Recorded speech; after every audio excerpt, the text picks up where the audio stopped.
Unscripted.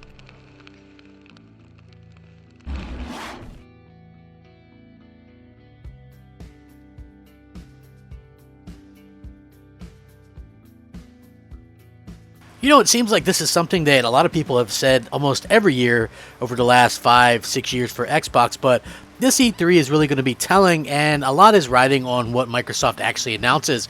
Will Microsoft finally come out and just, blow us all away with unbelievable content and unbelievable, games, and give us some release dates and actually show us some gameplay? Well, according to one quote-unquote insider, that's exactly going to be the case. And I think that's something that a lot of us are going to kind of be a little bit skeptical about.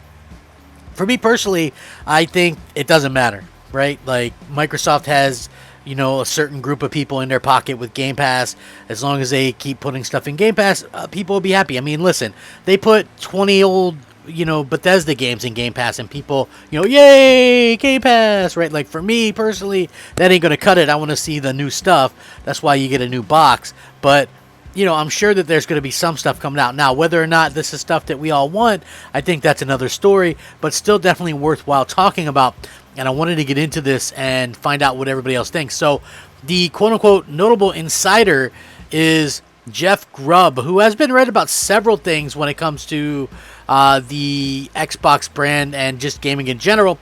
Also been wrong about some things. He was one of the ones that said that Xbox Game Pass, Xbox Live Gold was going to go away completely, and that every game would be, basically free to play multiplayer wise, and that was this big thing that they had planned and things like that. It turned out not really to be the case, although it could have just been a simple issue with basically, I know how it goes, somebody hears something and it's a little bit, and they interpret it one way or the other, right? So for me personally, I think that, it definitely is maybe that type of situation where instead of the entire Xbox Live Gold being, thrown away, they just got rid of gold for, the free-to-play games and things like that, which supposedly that's coming sometime this year. Now, with that being said, Jeff Grubb was recently doing a bit of a interview or whatever, and where he was doing like a video or something along those lines, and he said he kind of was talking about what to expect and what not to expect. Allegedly, according to him, Xbox has a lot to show at this year's E3. The bad news, according to him, one of those titles won't be Gears of War 6. In Jeff Grubb's latest Game Mesh show, he was asked by one viewer the probability of Gears of War 6 being showcased during Xbox's E3. In response, Grubb claimed he's not optimistic as Xbox has too much else going on. He later added he hasn't heard anything in regards to it being at E3 and believes if it was, he would have heard about it by now. Even outside of new reveals, Xbox has, a lot of stuff to kind of expand upon. Last year, we saw multiple new games announced, such as a new Fable and Perfect Dark.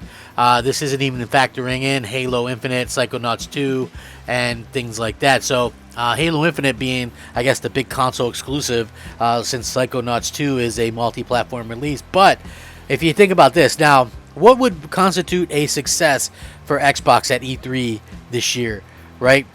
Do they have to show new stuff, or can they get away with just showcasing some actual gameplay from the stuff they announced last year? Now, we know last year's kind of E3 was definitely kind of thrown together just out of the blue, and that's to be maybe a little bit of expected because of the situation with the pandemic going on and everything. But even with that being said, we sort of look at how these things come about, and, Microsoft were about to launch their second console in 3 years, right?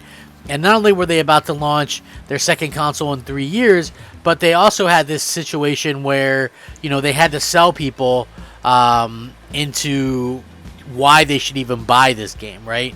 Why they should buy this console, why they should, spend their money on it, especially after so many had spent, money on all these on the console, the Xbox One X, right? So people had, like me, I had just spent money, $550 on the Xbox One X on promises that we would be getting new exclusive games.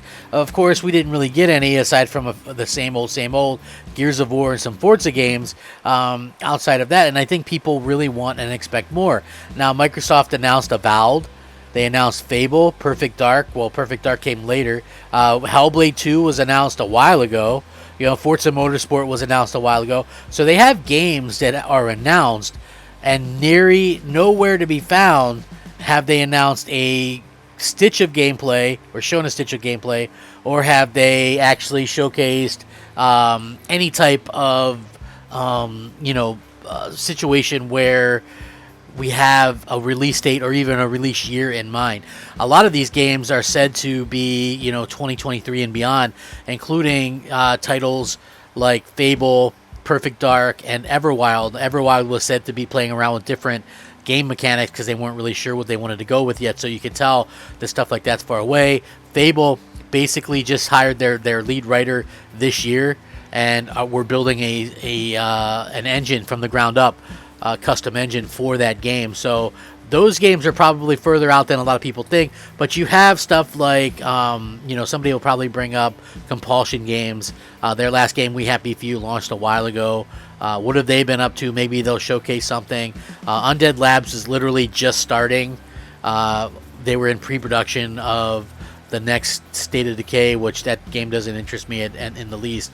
We've been seeing some behind-the-scenes things of Hellblade 2, so I'm sure they actually have something to show off, although they're in sort of a weird situation because Hellblade 2 is going to be a game that's finalized on Unreal Engine 5, which that engine doesn't ship until the end of this year. So while they are working and can work on Unreal Engine 4 and port it over, obviously anything that they would show off probably wouldn't look nearly as good as what they showed off in that little CGI clip at the Game Awards a couple years ago. So yeah, we do have like all these weird sort of situations coming about, and for me personally, I just love seeing all the people kind of speculate and stuff like this. I think Microsoft, in addition to showing off some of these games, they also have to actually have release dates, and they also have to have some new stuff.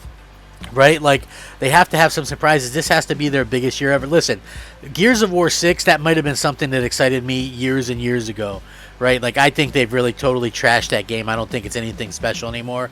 But it's totally unneeded this year for sure. Like, that used to be like a closer right there. And now I think it's more like a mid-card. That's just how I feel about it. If you follow wrestling, you probably know what I mean. So I think that it's irrelevant. I don't think that, it is what it used to be. Hopefully, maybe one day it can go back to being what it was.